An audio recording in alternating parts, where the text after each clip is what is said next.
Quiet on the set. Here we go.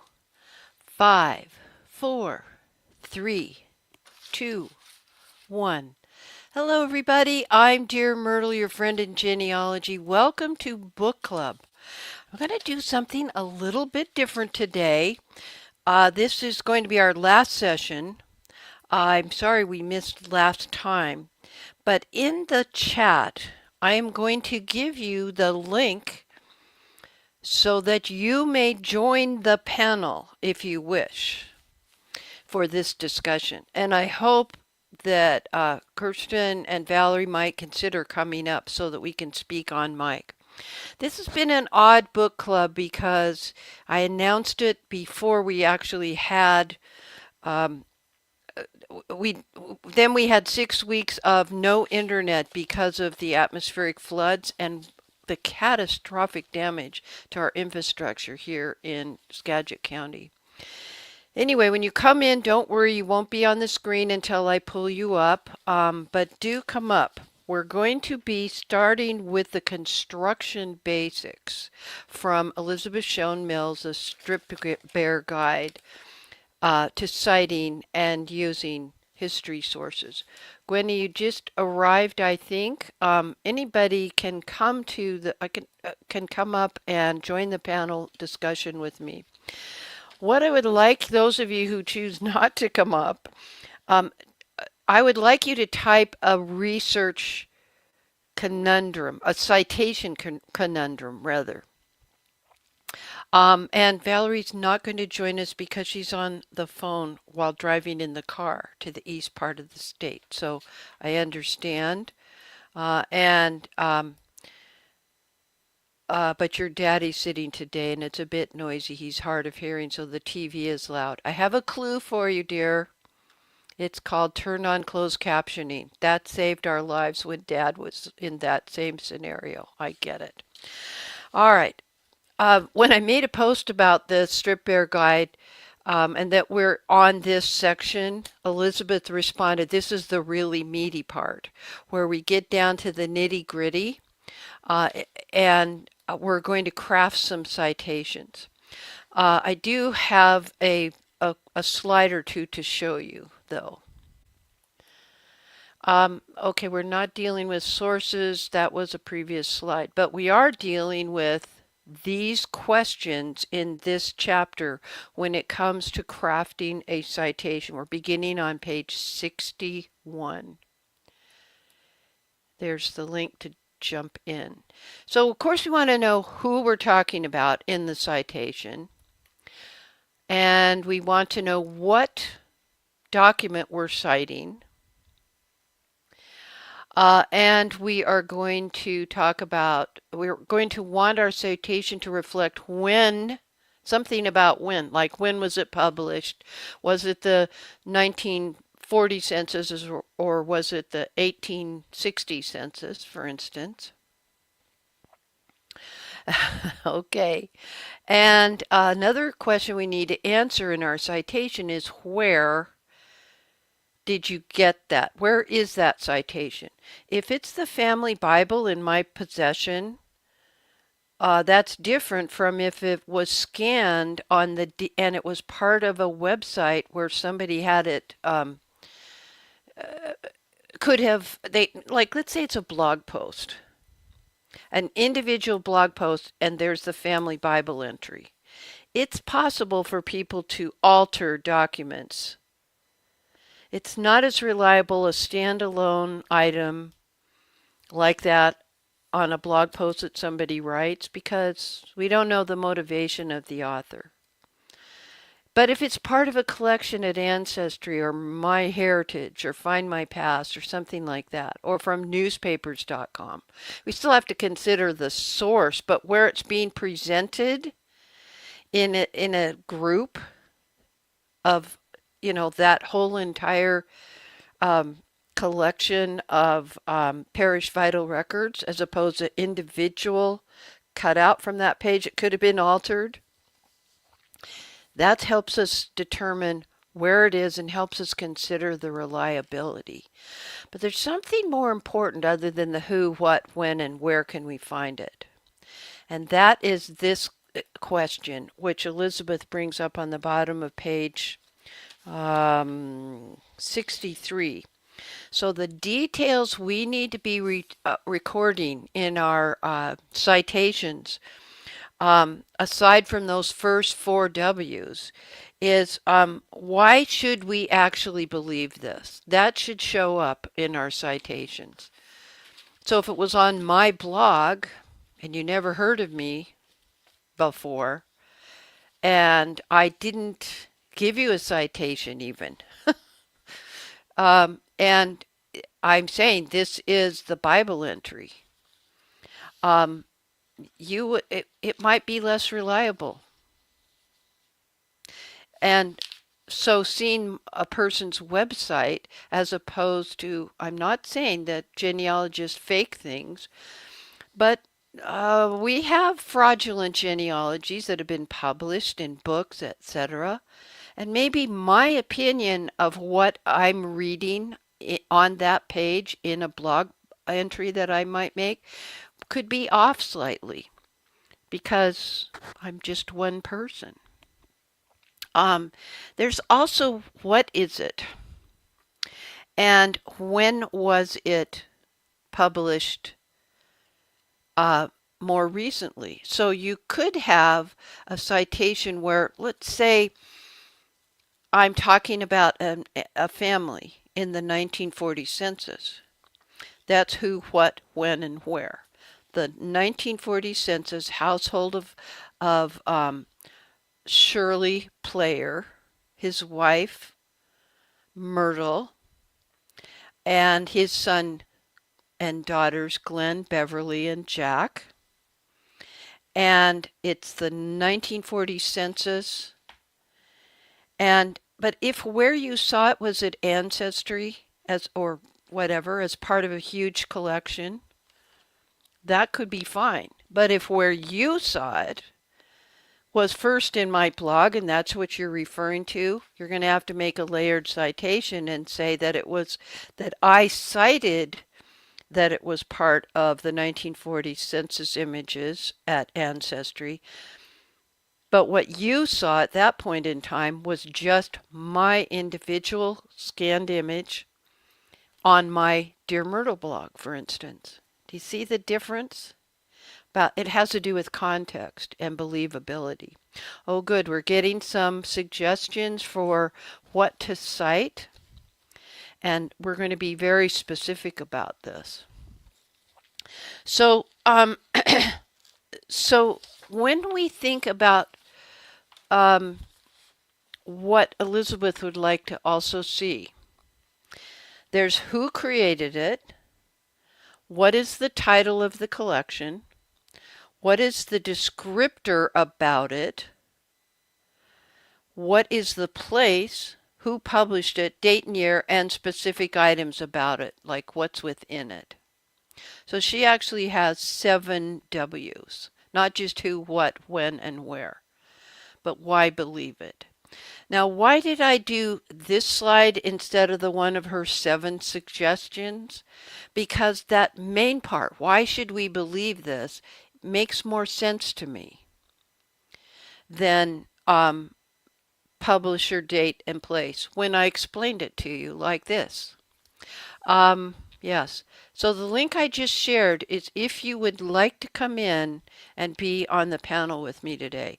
Boy, never again am I going to do a book club if I can't get panelists because I'm out of the loop for 6 weeks. What a time. It's hard to do this by yourself. But anyway, let's take the first sample here. So Betty Lou says, how to cite a medical record that came by way of an email from a third party. And this is why I wish you were on the panel, Betty Lou, because I need you to type rather quickly. Was this medical record the actual scanned image of a medical record? Could have been several pages long. Or was it that individual third party's transcription of it? In other words, do you see why would we believe it?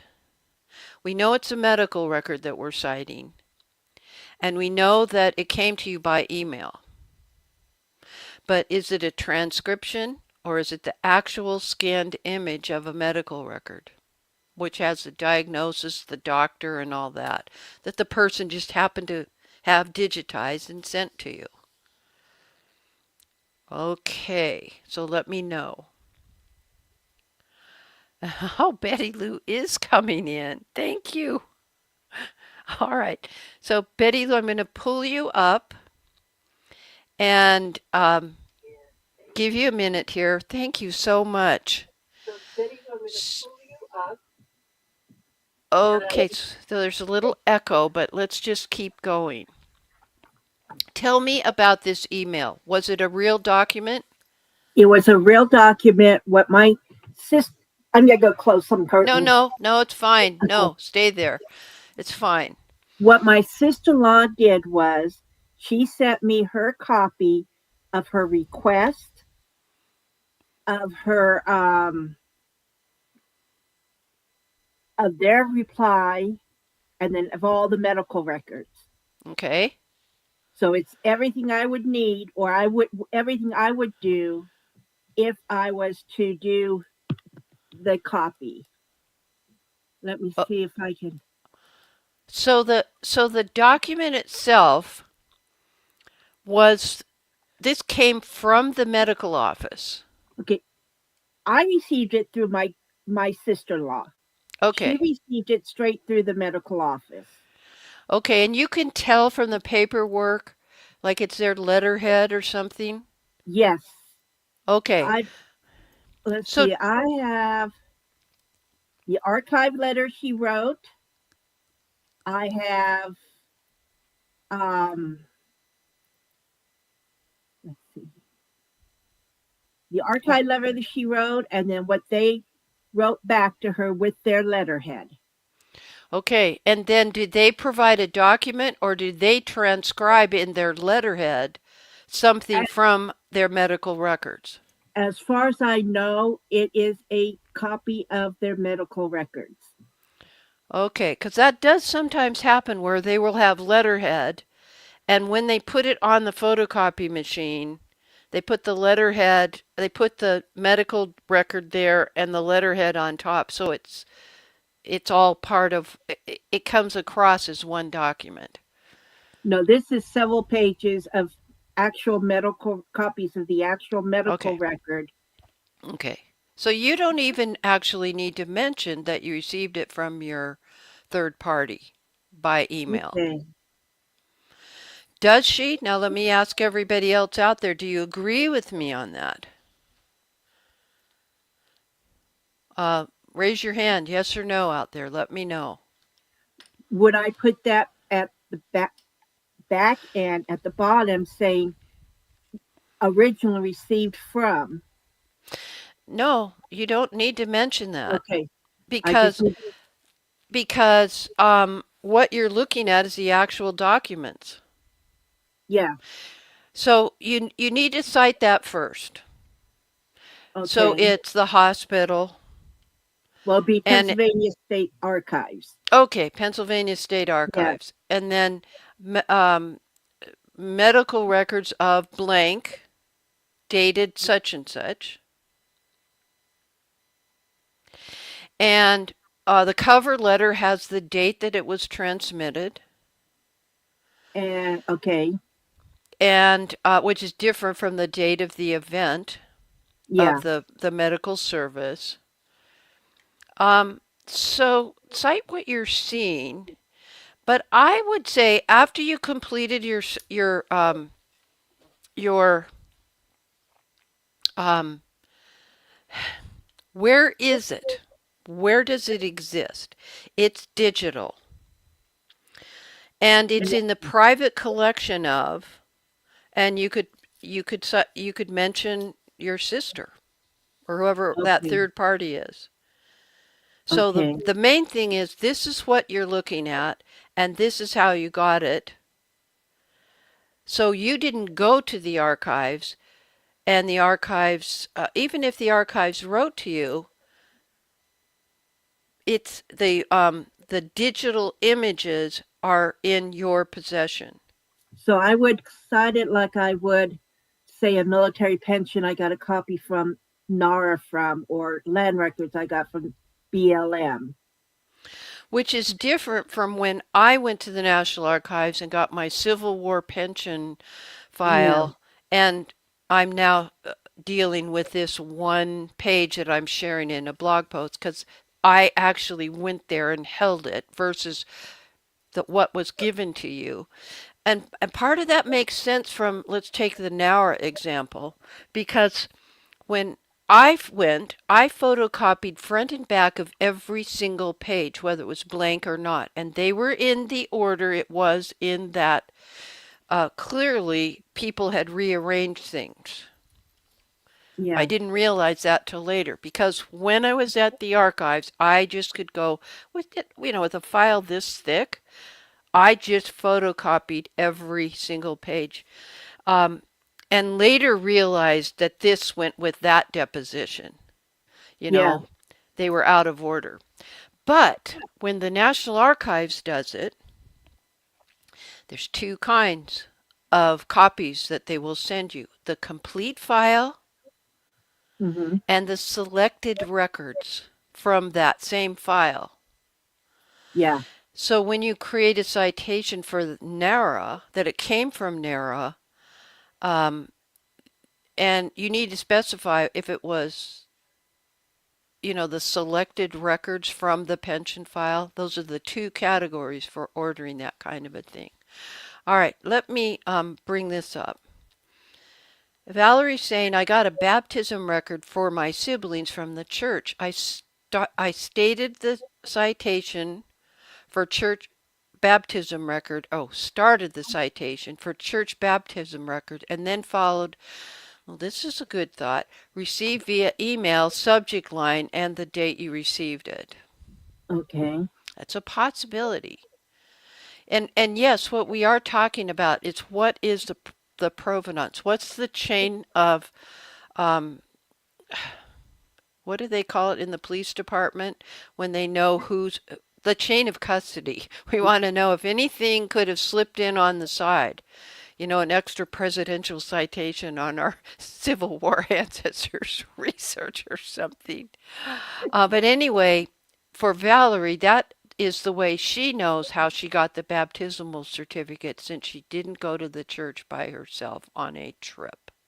Okay. Okay, now one of the things I learned years ago from Elizabeth, she was teaching a class at a PMC, the Professional Management Conference of the Association of Professional Genealogists. This was like eons ago because we're all getting old. She's not; she's still young and gorgeous. But I digress.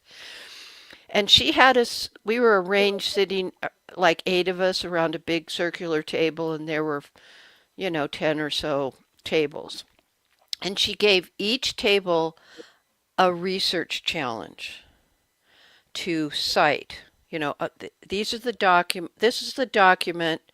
We did this research, and please create a citation. And then each table had to, give the feedback. And a couple of times she said, "That's a good idea." Like it was slightly different than what she would have done. And so citations aren't like etched in stone the way you have to do it. And when we do citations, it needs to be like Valerie says, what worked for her. Because she knows where it is, the date she received it in that subject line and email, received date. Um, Yeah, I was just wondering how would do I cite the email? Do I cite the record? You know, in which direction do I go I through? I do the official part first. Okay. Valerie, tell me if you think the same. I do the official part from the Pennsylvania archives, whatever it is. Why it got sent to the Pennsylvania archives is interesting. I don't know. Do they routinely send hospital records there? I Well, honestly don't know. these are from the 1920s, and the hospitals have been closed down. Okay, so thank heavens the Okay. hospital sent their record somewhere Yeah, so that you because could have it. there's a bit of Um, biological information in there for my great grandfather. hmm Okay. But then that second part of your citation could be like how Valerie did it, where um, she cited the official church record first. In your case, you do the Mhm. official hospital record or whatever it was that happens to be then at the Pennsylvania archives. Oh, great. I told my fancy new webcam to please zoom out. Jeez. And then the third part could be how you received it by email from your sister's Okay. inquiry. I'm I getting was. better. I'm thinking this makes more sense, don't you? It does, um, because it makes it more official sounding, like it's actually the record and not something she pulled out of nowhere. Exactly. Not that we don't trust your sister or whoever is giving you a copy of this, but it does put it into context, give us that chain of custody, gives us the Yeah. provenance, and it makes perfect sense. Okay. Let's see what else. Okay, I don't want to just quite mention that yet. Let me get this from Valerie. Yes, official parts first. So the first official part is it's the medical record and where you got it next, and then how, I mean, where, who's got those records is what I need to say. Where are those records? Pennsylvania archives. So the collection and then where the collection is, and No, because the there's two. document you're citing or the Yeah. series you're citing, the records you're looking at in Yeah. your Well, the digital reason why I hands. say collection is there's two hospitals and they're in two groups, I guess you would say. Record She had to groups. send to this one to get it to get from this hospital, and then he had been transferred, and then they had to look in a different collection for the other hospital records. Okay, but what we're talking about is paperwork created at two Yeah. places. And you got all of those in the email? Mm-hmm. Do you know which is which? Yes. Okay. The only reason why I know there's two collections is she's got two requests, and on one it says Danville and two other hospitals, and on the other one it says Torrance and two other different hospitals. So she Oh had to boy. do. So I guess it's separated like that in the state archives. When they brought them in as this collection and that collection. What's It's like, happening is you're looking at it from the ancestor's point of view, and our citation wants us to look at it from the where is it archived point of view. okay,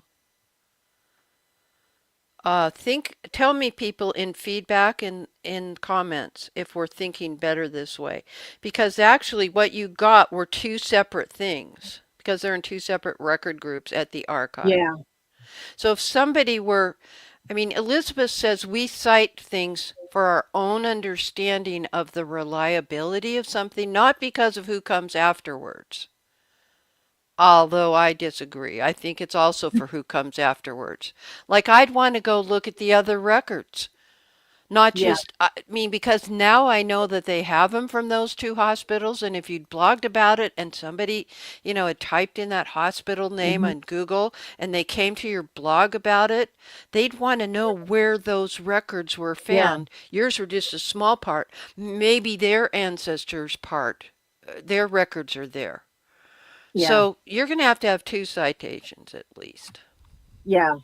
They're, they'll be very similar, but there'll be a slight difference because of there being two different hospitals. Yeah, and even though I can see a situation where a person, like when Mr. Myrt had his medical crisis, he went first to the local hospital in Anacortes, Yeah, and then they took him immediately down to the higher, um, more prepared hospital, had more facilities down at University of Washington.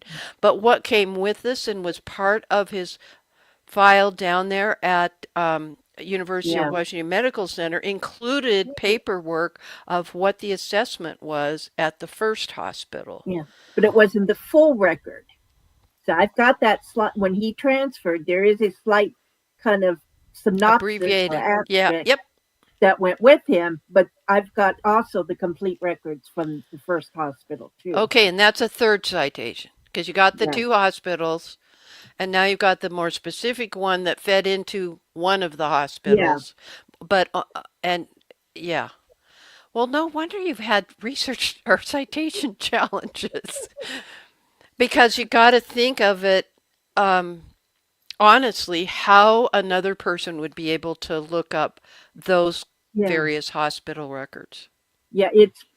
They would look it up through the Pennsylvania records rather than through my sister-in-law's records, more Yes, than and likely. yeah, each collection, oh, thank you, Janet, would be a separate citation. So you're getting Mm. to have a lot of citations just about this packet of information your sister sent. And the concept of discursive notes is very important. Um, Tom Jones first introduced me to that word, discursive notes, where that you can write whatever you want after your official citation and the three layers just for each one of these three hospitals. But if it helps you remember things, write another sentence or two to remind you. And she's saying in this case, explain the difference between the two record groups, because there was record group 101A and 102A Yeah, for Hospital 1 and Hospital 2. And now we have this other third hospital that we know about. Good. yeah. Very good thinking. All right. I want to talk about another challenge. Thank you, Betty Lou, for being You're here. welcome. I I'm going to appreciate go you. ahead and exit. That's real blaring on me. Okay. All right. I'll put you in the wings, and you can, if you want to Oh, speak, you can wave your hand at me. Okay. So now I want to tackle this one from Gwenny. So Family Search has full text search. Would you use the title of the collection given by full text search and explain that it is a compilation of different states and cite the correct item number's name? And a follow-up is, the title of the item number is different from the title and state the Family Search full text had. All right, I want to talk to you about that exact problem. Unfortunately, and they have still not solved this yet, and they're seeing this in the catalog too, Gwenny, where there are mismatches. And when you search, if you cite the collection number as it was, by its title, the title can change. And it's very frustrating. You need to have the digital ID number for that collection because it's very specific. Here's why. They've got literally right now there's 25 or 30 microfilming teams. That's older couples who are in good health in the in Ukraine. The Ukraine is a different thing. It's a subset thereof. If that's what they're doing in Ukraine, imagine the number of service missionaries throughout the world that are digitizing records as fast as they can to preserve them from not just wars like in Ukraine, but deteriorating fragile paper documents. Okay, so they send in batches through Wi-Fi. They used to send the actual hard drives to Salt Lake, and then they would enter them into the catalog a certain way, but that's not how it works now. It's sent in digitally, and what starts out as Indiana records, let's say, I'm just saying Indiana, it's just an example. It has no bearing in reality, but I'm using it. It might have started out with Indiana probate, and that was the name at the time of the digital collection. Then more records come in digitally, and it's Indiana. And right now it just goes automatically in the hopper. But this group happens to be not probate, but grantee grantor index and the early land records for this time period. Unfortunately, it literally changes the name of the collection, whichever was last in. I know that's crazy. We know that's crazy. They know it's crazy, but the coders haven't figured out what to do. So what they're saying is, would you rather have access to records on Indiana and then slog through them and realize there's more than just probate? There happens to be grantee grantor things, which would put your ancestor on the map. Or would you rather we kept them all in abeyance, all the new stuff, until the catalogers can come along and get that all ferreted out? That's why you need the digital ID for the collection. It was pretty easy when it was microfilm that they digitized, but the speed with which they are scanning or digitizing collections is phenomenal. We couldn't have anticipated this. So that's why you're noticing, Gwen, that the item and title can change. All you can do is describe it. In fact, one of the class segments that Dr. Jones taught is sometimes the collection doesn't have a name. Now, it's not family search, just any record set. Like Betty Lou might have a whole archive of things, not just the hospital records that she inherited, that she's now working through. And they include Bureau of Land Management records, probate records, funeral cards, things like that. And as she's digitizing them, she's calling them the Betty Lou collection, right? Because that's where they reside. That's where she cites what she has in her hand, and there are a variety of topics. It's just all you can, sometimes you have to create a collection name for yourself. But also that's where discursive notes will come in. Those comments or sentence or two. I've done 3 sentences after a pretty darn good, well thought out citation in the past because it was a research challenge like you're describing. All right, let me see if we have any other copies or comments here. Okay, title of the item. Okay, each collection will be a separate site. Okay, let's see what this is. Cite exactly where the records are stored that she... Oh, that's Betty still. There's the discursive. Citing the microfilm number helps if it's already in the catalog. But if it's thrown in the hopper and they're in the unindexed part of full text search as opposed to the indexed full text search, meaning if it's been in, well, maybe it would be better if I said cataloged versus not yet processed in a catalog. Of course, we can cite the microfilm number. And here's another tricky thing about the digital image number. When we're looking at a collection in, let's say newspapers.com, although they're pretty good, so I can't use that example. Okay, let's say that there's a website that is scanning entire things for a certain remote county somewhere in Georgia. Okay, I hope, because I have friends who are having trouble in a certain county. And when they're scanning, they do it periodically because they're volunteers. And so they will say, this collection covers this time period through this time period.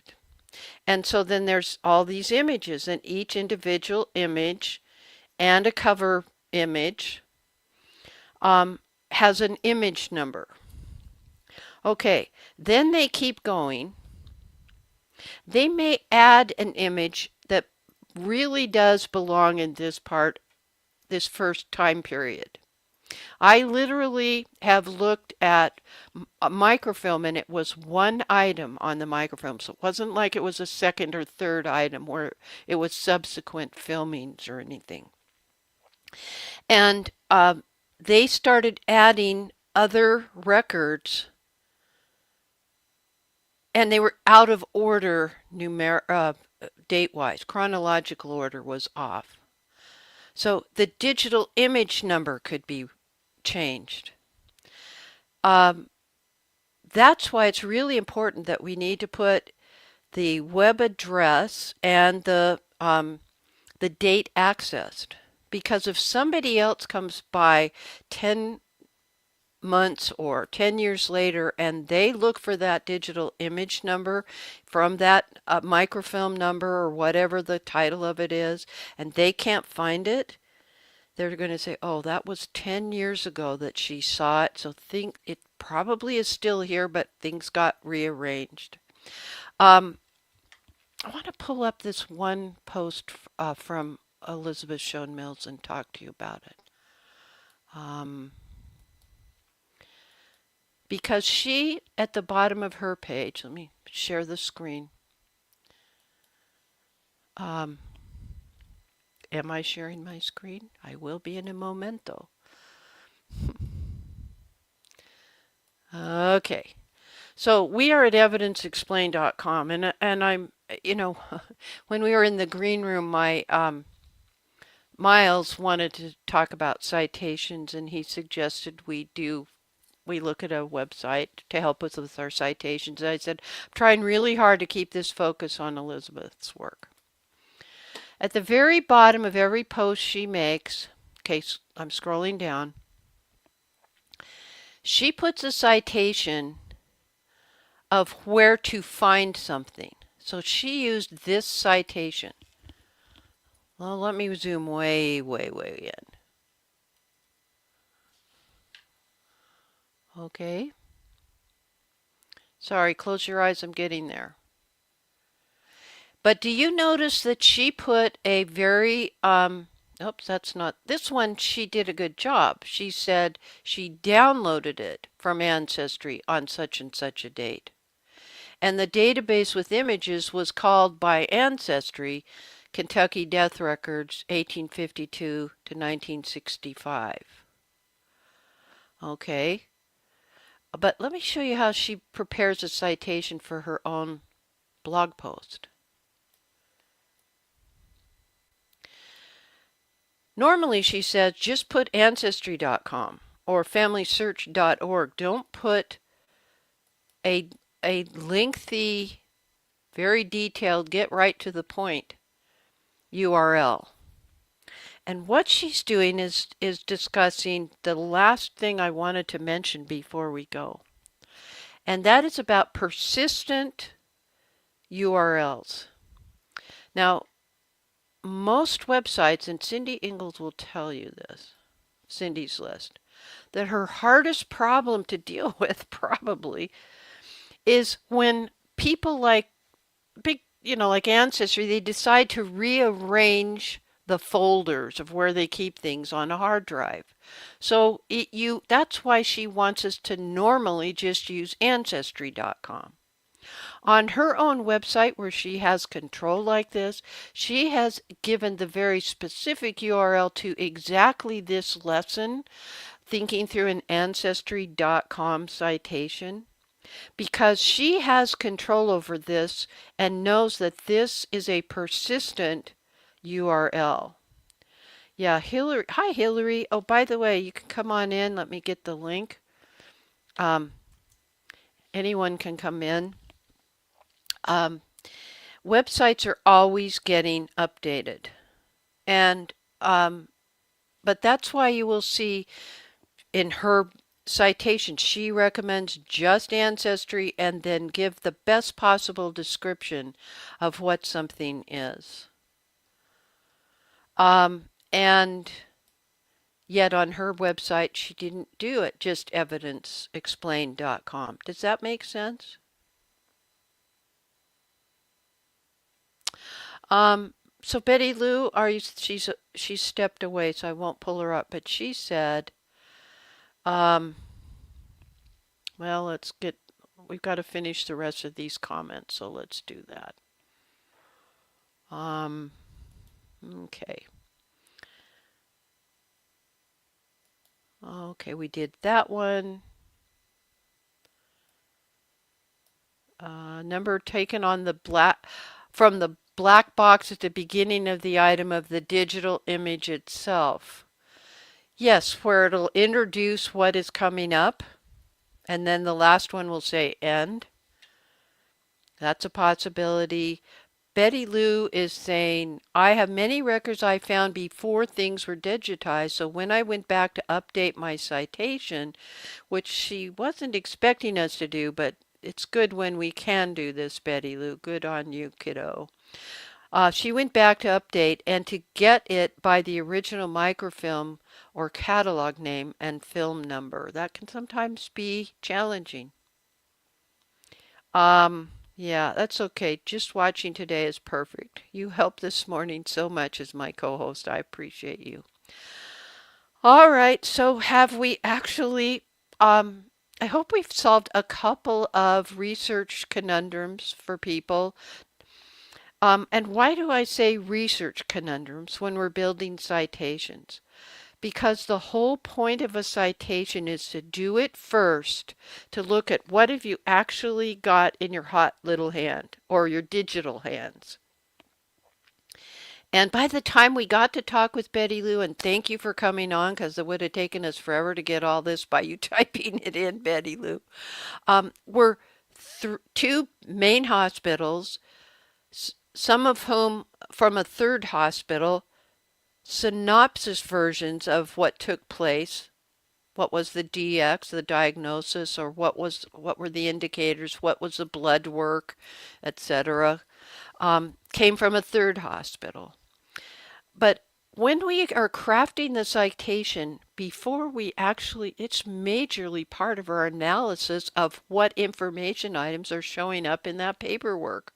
How reliable is it? Who is the informant? Things like that. Oh, Gwenny, thank you so much. Whenever we have a chance to talk about citations and the reasoning behind it, it's pretty good. Always extract as much information as possible from the source. And it is such that crafting the citation at the very beginning of your having received a record collection like Betty Lou got, or an image that you are pretty darn sure really mentions your ancestor and not somebody else by the same name, helps you evaluate the reliability of this document. I agree with Valerie. Whew, so much involved in talking about citations. Yeah, learning about this can take years. And how long, Valerie, have you and I, as old AOL genealogy forum um, chat hosts and leaders in that world, we're still trying to ferret out how to do it. I mean, it was easy enough when it was in a book, and there's an author and the title and the publication date and the page. But then there were errors, so go figure. Thank you so much. Oh, Betty Lou's typing in. Thank you. Yeah, eons of time. That is for darn sure. Well, honestly, there's nothing left to say, but I've enjoyed our discussion today. Stay tuned. The next event in my listing of things where everyone is invited they're already starting to show up at DearMYRTLE's archive area over on YouTube. I have some short interviews to do, up to 2 or 3 or 4 a day between now and Roots Tech. And also on the 25th, we're doing a Wacky Wednesday to learn how to preserve your memories in junk journals. It's on the 25th and it will be via Zoom. and it will be a workshop. So gather your materials and be ready to share. It's going to be a fun time. Anyway, thank you for your comments and all my best to your dad. I remember taking care of my dad, and I wouldn't have traded that time for all the tea in China. Nothing left to say, but I'm a very tired dear Myrtle. Not so retired. Happy family tree climbing, everybody. That's a wrap.